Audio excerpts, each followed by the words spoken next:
কক্সবাজারের মহেশখালীর অদূরে গভীর সাগরে ইঞ্জিন বিকল হয়ে 4 দিন ভেসে থাকা হাবিবা নামক একটি মাছ ধরার ট্রলার ও বিপদগ্রস্ত 18 জেলেকে উদ্ধার করেছে বাংলাদেশ নৌবাহিনী।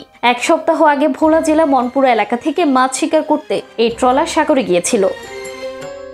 বুধবার বিকেলে নৌবাহিনীর পক্ষ থেকে দেওয়া এক প্রেস বিজ্ঞপ্তিতে এই তথ্য জানানো হয়।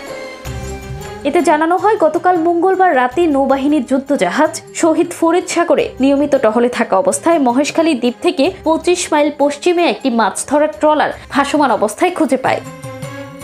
এ সময় ট্রলারে অবস্থানরত জেলেরা নৌবাহিনীর জাহাজটিকে দেখতে পেয়ে বিপদ সংকেত প্রদর্শন করতে থাকে। পরে জাহাজটি ভাসতে থাকা ট্রলারের কাছে ছুটে যায়।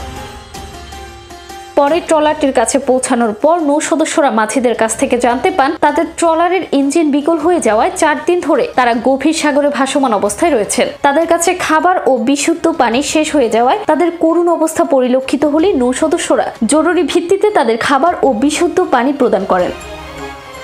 বিজ্ঞপ্তিতে আরও জানানো হয়, পরবর্তীতে নৌবাহিনী সদস্যরা জেলেসহ ট্রলারটিকে আজ বুধবার দুপুরে নিরাপদে কুতুবদিয়া দ্বীপ এলাকায় নিয়ে আসেন। এ সময় তাদের প্রয়োজনীয় পানি ও খাবার ছাড়াও জরুরি প্রাথমিক চিকিৎসা প্রদান করা হয়। ট্রলারে থাকা 18 জন জেলেই বর্তমানে সুস্থ আছেন। অসহায় জেলেরা তাদের জীবন রক্ষা করার জন্য এবং তাদের পরিবারের কাছে ফিরিয়ে দেওয়ার জন্য নৌবাহিনীর কাছে কৃতজ্ঞতা প্রকাশ করেন। নৌ সদস্যরা জানতে পারেন যে দুর্ঘটনা কবলিত ট্রলারটি ভোলা জেলার মনপুরা এলাকা হতে মাছ শিকারের উদ্দেশ্যে সপ্তাহ আগে সাগরে যায়।